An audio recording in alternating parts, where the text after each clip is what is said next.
ವೀಕ್ಷಕರೇ, ಕಲ್ಪತರು ನ್ಯೂಸ್ಗೆ ಎಲ್ಲರಿಗೂ ಆತ್ಮೀಯವಾದ ಸ್ವಾಗತ. ರಾಣೆಮ್ಮ ಕುಟುಂಬಕ್ಕೆ 2 ಎಕರೆ ಜಮೀನು ಸರ್ಕಾರಿ ನೌಕರಿ ನೀಡಲು ಸರ್ಕಾರದ ಮೇಲೆ ಒತ್ತಡ. ಛಲವಾದಿ ನಾರಾಯಣಸ್ವಾಮಿ.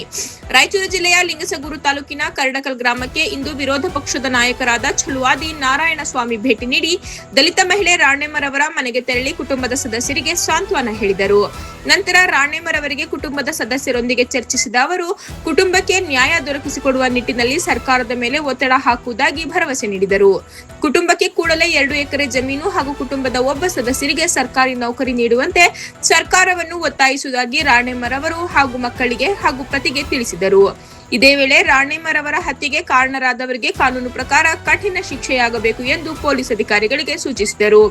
ಈ ಸಂದರ್ಭದಲ್ಲಿ ತಹಶೀಲ್ದಾರ್ ಶ್ರೀಮತಿ ಸತ್ಯಮ್ಮ, ಸಮಾಜ ಕಲ್ಯಾಣಾಧಿಕಾರಿ ರವೀಂದ್ರ ಉಪ್ಪಾರ, ಜಿಲ್ಲಾ ಕಾರ್ಯದರ್ಶಿ ರವೀಂದ್ರ ಜಲ್ಧಾರ್, ಆರ್ ರುದ್ರಯ್ಯ, ಲಿಂಗಸಗೂರು ಮಂಡಲ ತಾಲೂಕು ಅಧ್ಯಕ್ಷ ನಾಗಭೂಷಣ್, ಜಗನ್ನಾಥ್, ರಮೇಶ್ ಘೋಸ್ಲೆ, ಚಂದ್ರಕಾಂತ್, ನಾಗರಾಜ್, ಮೋಹನ್ ಘೋಸ್ಲೆ, ತಿಪ್ಪಣ್ಣ, ಕರಡಕಲ್ ಸೇರಿದಂತೆ ಹಲವಾರು ಮುಖಂಡರು ಉಪಸ್ಥಿತರಿದ್ದರು.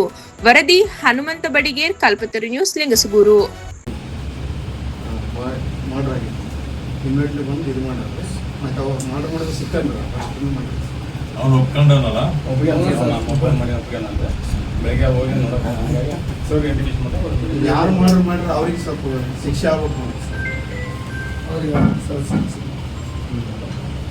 ಇನ್ನೊಂದು ಸರ್ ಇಷ್ಟ ಆಗಿತ್ತಂದ್ರೆ ಈ ಸರ್ ನಮ್ಮ ಇಲ್ಲಿ ಬಂದಿಲ್ಲ ನೋಡಿಲ್ಲ SC ಕಾಲೋನು ಅಷ್ಟು ನೆಗ್ಲೆಕ್ಟ್ ಮಾಡ್ತಾರೆ.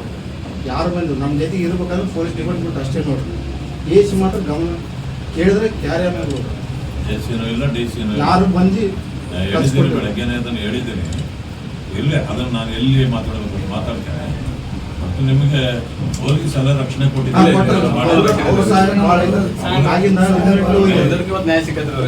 ಇಮಿಡಿಯೇಟ್ಲಿ ಮಾಡಬೇಕಾಗಿರೋರು ಅವರೇ ಬಂದಿದ್ದಾರೆ. ಅದಾದ್ಮೇಲೆ ಸೋಷಿಯಲ್ ವೆಲ್ಫೇರ್ನವರು ಬಂದವ್ರೆ. ಇಲ್ಲಾಂದ್ರೆ ಆ ಮಿಸ್ಟೇಕ್ ಇಲ್ಲ ಅಂದಿದ್ರೆ ಇಷ್ಟೊತ್ತಿಗೆ ನಿಮಗೆ ಎಲ್ಲ ಕೊಟ್ಟಿರ್ತಿತ್ತು. ಕೆಲಸ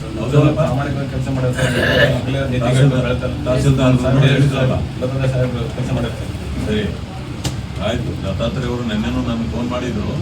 ಅವ್ರು ನನಗೆ ಹೇಳಿದ್ರು ಎಲ್ಲ ವಿಷಯ ಏನಿದೆ ಅಂತೆಲ್ಲ ಹೇಳಿದ್ದಾರೆ ನಮಗೆ. ಈಗ ಇದಕ್ಕೆ ಏನು ಶಮನ ಕೊಡಬೇಕೋ ತಹಸೀಲ್ದಾರ್ರವರು ಬಂದಿದ್ದಾರೆ. ಅವರು ಅಷ್ಟೇ ನಮ್ಮ ಡಿಸ್ಟ್ರಿಕ್ಟ್ ಆಫೀಸರು ಬಂದಿದ್ದಾರೆ. ಇವರೆಲ್ಲ ನಿಮ್ಮನ್ನು ನೋಡ್ಕೊಳ್ತಾರೆ. ಅದನ್ನು ಸ್ವಲ್ಪ ಚೇಂಜ್ ಮಾಡಿ ಸ್ವಲ್ಪ ದಿನದಲ್ಲಿ ನಿಮ್ಮದೆಲ್ಲ ಮುಗಿಸ್ಕೊಡ್ತಾರೆ.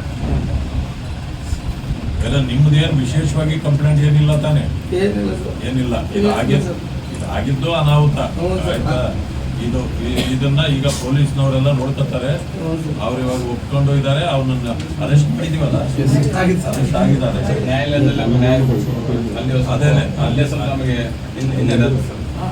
ಏನ್ ಹಿನ್ನಡೆ ಆಗಲ್ಲ. ಈಗ ಅವ್ರು FIR ಆಗ್ತಾರೆ. ಇಂಥವನ್ನೇ ಮಾಡಿದ್ದಾನೆ ಅಂತಂದ ಮೇಲೆ ಪೊಲೀಸ್ನವರು ಜವಾಬ್ದಾರಿ ತಗೊಳ್ತಾರೆ. ಅವರು FIR ಆಗ್ತಾರೆ. ಅವ್ರ ಡ್ಯೂಟಿ ಮಾಡ್ತಾರೆ. ಆಮೇಲೆ PP ಇರ್ತಾನೆ, ಗೌರ್ಮೆಂಟ್ ಪಬ್ಲಿಕ್ ಪ್ರಾಸಿಕ್ಯೂಟರ್ ಇರ್ತಾರೆ. ಅವ್ರು ಕೇಸ್ ಮಾಡ್ತಾರೆ. ಸೊ ಅದೆಲ್ಲ ಆಗ್ತದೆ, ನ್ಯಾಯ ಸಿಗ್ತಾರೆ.